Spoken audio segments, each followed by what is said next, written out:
अस्सलामुअलैकुम, this is Zabihullah Bukhari, आपका physiotherapist, और आप देख रहे हैं मेरे यूट्यूब चैनल फ़िज़ियो स्टार। इस वीडियो के अंदर हम वॉकिंग के हवाले से डिटेल से बात करेंगे कि हमें डेली के बेसिस पे कितना वॉक करनी चाहिए और कितनी ड्यूरेशन तक वॉक करनी चाहिए, और उसके हमें क्या क्या फ़ायदे मिलेंगे और किस टाइमिंग में हमें वॉक करनी चाहिए। तो चलिए वीडियो को शुरू करते हैं। उमूमन जब भी मरीज़ हमारे पास आते हैं, अगर उनको नी का मसला है, कमर का मसला है या ओवरवेट है, फ़ौरन उनको एक मोटिवेशन मिलती है कि सर जी हमें बताएं, हम वॉक शुरू करना चाहते हैं, हम कितने देर तक वॉक करें। तो पहले एक चीज़ मैं क्लियर कर दूं कि अगर आपको नी का मसला है, ऑस्टियो आर्थराइटिस है और उसकी वजह से आपको सीवियर पेन हो रहा है, या फिर आपको कमर का मसला है, तो उस कंडीशन के अंदर आप उस वक्त फ़ौरन वॉक नहीं करनी चाहिए। अगर आपका फिजियोथेरेपिस्ट आपको रिकमेंड करता है कि आपने वॉक करना है, तब आपने वॉक करें। अदरवाइज़ कमर के दर्द को लेकर या फिर आपके घुटनों को के दर्द को लेकर आपने फ़ौरन वॉक शुरू नहीं करनी चाहिए। अच्छा, दूसरी बात ये है कि अगर कोई भी नॉर्मल फिट इंसान है तो वो डेली के बेसिस पे कितना वॉक करें। उमूमन 30 मिनट मिनिमम कोई भी इंसान अगर वॉक करता है तो एक आइडियल है, लेकिन 30 मिनट से लेकर 45 मिनट तक वॉक रोज़ाना की बुनियाद पे अगर कोई भी इंसान करता है तो उसकी हेल्थ पे बड़ा अच्छा इफेक्ट पड़ने वाला है। और क्या क्या क्या इफेक्ट होंगे, इंशाल्लाह वो डिटेल से हम बात करेंगे।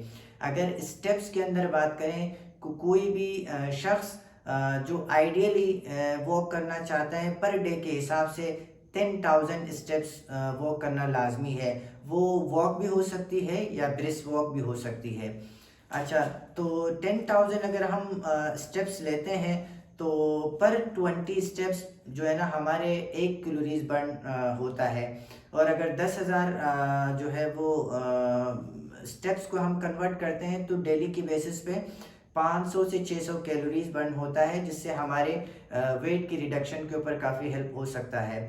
उसके अलावा हम किस टाइमिंग में वॉक करें। उमूमन सुबह 7 बजे से लेकर जब सूरज तुलू होता है तो उस दौरान अगर हम वॉक करते हैं तो बहुत अच्छा हेल्पफुल साबित हो सकता है। उसमें ये होगा कि हमारे स्ट्रेस कम होता है, हमें ज़्यादा एफर्ट नहीं लगाना पड़ता, और सन एक्सपोजर से जो है वो हमारे विटामिन डी की, जो कि हमारे स्किन के नीचे एक इनएक्टिव फॉर्म में होता है, वो एक्टिवेट होना शुरू होता है। इसी तरीके से शाम को 4 से लेकर 7 बजे के दौरान अगर हम वॉक करते हैं तो एक आइडियल टाइमिंग है किसी भी शख्स के लिए जब हम वॉक करने का इरादा करते हैं। उसके अलावा हम बात करेंगे कि वॉकिंग से हमें क्या क्या फ़ायदे मिलते हैं। सबसे पहली चीज़, वॉक से जो है हमारे वेट कम होना शुरू होता है। हम जितने ज़्यादा वॉक करते हैं और जितने ज़्यादा हम स्टेप्स लेते हैं तो उसी हिसाब से हमारा वेट कम होना शुरू होता है। एक चीज़ याद रखें कि वेट रिडक्शन के लिए सबसे ज़्यादा डाइट का बड़ा अहम रोल होता है। 60 से 70% डाइट का रोल होता है। उसके अलावा 30 to 40% एक्सरसाइज, वॉकिंग वगैरह इन सब चीज़ों का रोल होता है। तो किसी भी एक आइडियल इंसान को जब वेट कम करने का सोचता है तो पर डे के हिसाब से अगर मेल है तो 2000 से 2500 कैलोरीज इनटेक रिक्वायर्ड होता है, और फीमेल्स के लिए 1500 कैलोरीज रिक्वायर्ड होता है, 1500 से 2000। तो आपने कैलोरीज का इंटेक भी कम करना है और डेली की बुनियाद पर आपने वॉक भी करना है, जिससे आपका कैलोरी बर्न हो सके। तो उससे क्या होगा कि आपका वेट फिर जल्दी कम होना शुरू होता है। फिर जब वेट कम करते हैं तो बहुत सारी चीज़ों का ख्याल करना होता है। डाइट में तो मुख्तलिफ वीडियोस आप देख सकते हैं नेट पे, या फिर उसके लिए अलग मैं वीडियो बनाऊंगा कि जब वॉकिंग के दौरान या जब वेट रिडक्शन के दौरान हमने अपनी डाइट को किस तरीके से रखना है। तो डाइट का बड़ा अच्छा रोल है, और साथ में फिर अगर वॉक करते हैं डेली की बेसिस पे 500 से 600 या 700 कैलोरीज तक आप बर्न करते हैं तो आपका वेट काफ़ी जल्दी कम हो सकते हैं। उसके अलावा वॉकिंग से आपके बोन की हेल्थ अच्छी हो सकती है। जब हम एक्सरसाइज करते हैं, जब हम वॉक करते हैं तो पूरी बॉडी की मसल्स जो है वो एक्टिवेट होना शुरू होता है। हमारे बोन की ग्रोथ अच्छी हो सकती है। विटामिन डी मज़ीद उसकी प्रोडक्शन हो सकती है, जिससे हमारे बोन की ग्रोथ में हेल्प आउट कर सकते हैं। उसके अलावा हमारे मसल्स की नुशनुमा हो सकते हैं। बच्चे जो है वो जल्दी उसकी ग्रोथ अच्छी हो सकती है। तो हमारी बोन के ऊपर एक प्रेशर पड़ता है, तो प्रेशर की वजह से बोन की ग्रोथ ऑटोमेटिकली स्टिमुलेट होता है और बोन स्ट्रॉन्ग होना शुरू हो जाते हैं। उमूमन ऑस्टियोप्रोटिक या फिर ऑस्टियोपीनिया की कंडीशन में डॉक्टर्स ये रिकमेंड करते हैं कि आप वॉक ज़रूर करें।